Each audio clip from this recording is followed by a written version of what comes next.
بسم اللہ الرحمن الرحیم۔ اسلامی تاریخ 22 رجب المرجب۔ حضرت سعد بن ابی وقاص رضی اللہ تعالی عنہ کی کرامت، اس لیے کہ یہ صحابی ہیں، پیغمبر نہیں ہیں۔ پیغمبروں سے معجزے ہوتے ہیں، اگر کسی سے کوئی ایسی چیز ہو جائے تو اس کو کرامت کہتے ہیں۔ حضرت عمر فاروق رضی اللہ تعالی عنہ نے اپنے زمانہ خلافت میں کسریٰ کو فتح کرنے کے لیے حضرت سعد بن ابی وقاص رضی اللہ تعالی عنہ کی امارت میں ایک بڑا لشکر ایران کی طرف روانہ فرمایا۔ راستے میں انہیں دریائے دجلہ ملا، اس کو پار کرنے کے لیے ان کے پاس نہ کوئی کشتی تھی اور نہ ہی کوئی دوسرا راستہ، اور دریا کا پانی بھی کافی چڑھا ہوا تھا۔ حضرت سعد رضی اللہ تعالی عنہ نے لوگوں کو دریا پار کرنے کی دعوت دی، اسی کے اندر کود جاؤ۔ اس پر ایک جماعت تیار ہو گئی اور اس نے اپنے گھوڑے دریا میں ڈال دیے، اللہ کی ذات پر بھروسہ کرتے ہوئے۔ پھر حضرت سعد رضی اللہ تعالی عنہ نے تمام لوگوں کو دریا میں کود جانے کا حکم دیا۔ اس پر تمام لوگ دریائے دجلہ میں اپنے گھوڑوں کے ساتھ کود پڑے۔ گھوڑے دریا میں اس طرح چل رہے تھے جیسے زمین پر ہو، اور وہ لوگ دریا پار کرتے ہوئے آپس میں اس طرح باتیں کر رہے تھے جس طرح زمین پر چلتے ہوئے کیا کرتے ہیں۔ حالانکہ دریا بہت جوش میں تھا۔ ایرانیوں نے جب یہ منظر دیکھا تو گھبرا گئے اور اپنا ساز و سامان چھوڑ کر بھاگ نکلے، اور مسلمانوں کو اللہ تعالیٰ نے فتح دی۔ ان کی وفات 55 ہجری میں حضرت معاویہ رضی اللہ تعالیٰ عنہ کے دور خلافت میں ہوئی۔ یہ حضرت سعد بن ابی وقاص رضی اللہ تعالیٰ عنہ کی کرامت تھی۔ ایمان والوں کو چاہیے کہ اللہ کی ذات کے اوپر بھروسہ کرے، اور جو بھی کام کرنا ہے انشاءاللہ اللہ تعالیٰ اس کو پورا کریں گے۔ اللہ کی قدرت، پہاڑوں سے چشمے کا جاری ہونا۔ زمین پر بڑے بڑے پہاڑ ہیں جن کو اللہ تعالیٰ نے سخت پتھروں سے بنایا ہے۔ یہ زمین سے سینکڑوں اور ہزاروں فٹ اونچے ہوتے ہیں۔ اگر سوچا جائے تو وہاں پانی کا نام و نشان بھی نہیں ہونا چاہیے، لیکن یہ اللہ تعالیٰ کی بڑی انوکھی قدرت ہے کہ وہ ہزاروں فٹ اونچے پتھروں سے پانی کے صاف شفاف چشمے جاری کر دیتا ہے، اور یہ چشمے دھیرے دھیرے بڑھتے رہتے ہیں، یہاں تک کہ وہ پہاڑوں سے نکل کر ندیوں اور نہروں کی شکلوں میں جاری ہو جاتے ہیں۔ یہ اللہ تعالیٰ کی قدرت ہے کہ سخت ترین پتھروں کے درمیان سے پانی کا چشمہ جاری کر دیتے ہیں۔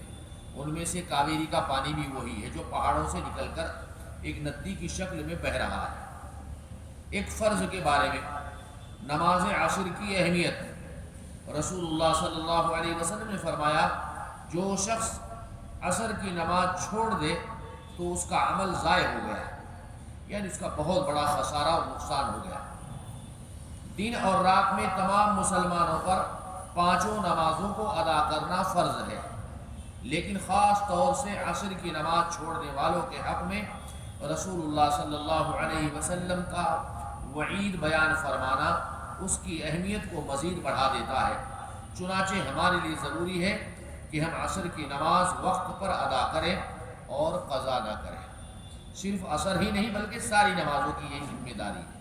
کبھی آپ یہ سمجھیں کہ عصر کی نماز کے لیے ہے، بلکہ سبھی نمازوں کے لیے ہے۔ ایک سنت کے بارے میں، سامنے والے کی بات پوری توجہ سے سننا۔ سامنے والا جو کہہ رہا ہے اس کی طرف ہمارا دھیان ہونا چاہیے، نہیں تو اس کو بیزارگی ہوگی کہ میری بات نہیں سن رہا ہے۔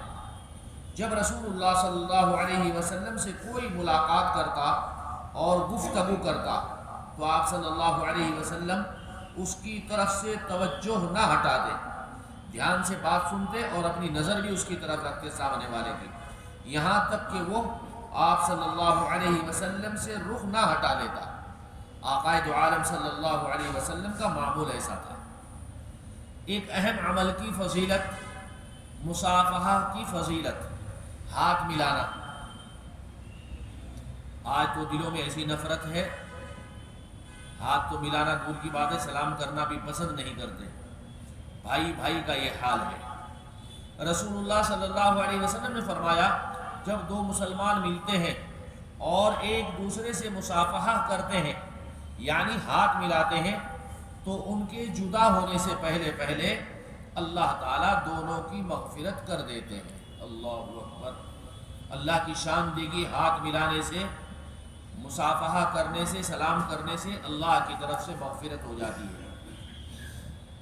اللہ عمل کی توفیق عطا فرمائے۔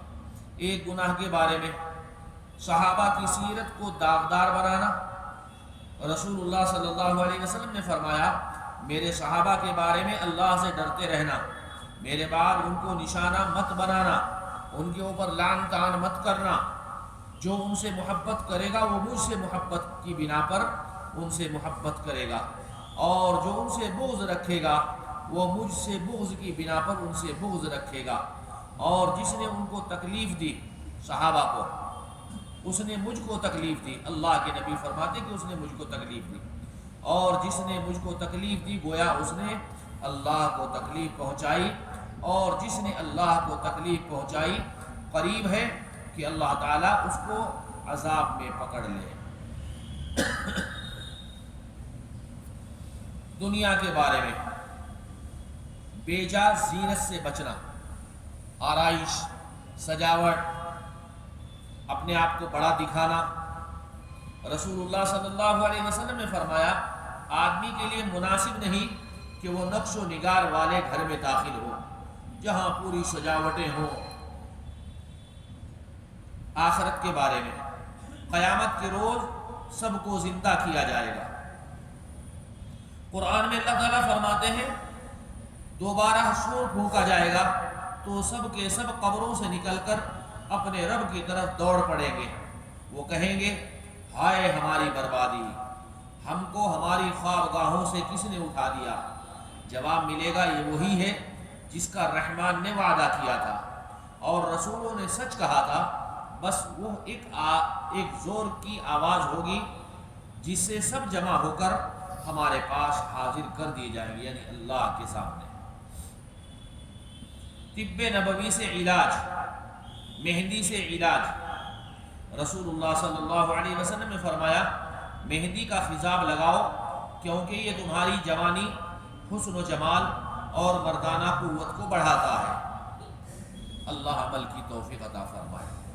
سبحان اللہ وبحمدہ، سبحانک اللہم وبحمدک، ونشہد ان لا الہ الا انت، نستغفرک ونتوب الیک۔ سبحان ربک رب العزة عما یصفون، وسلام علی المرسلین، والحمد للہ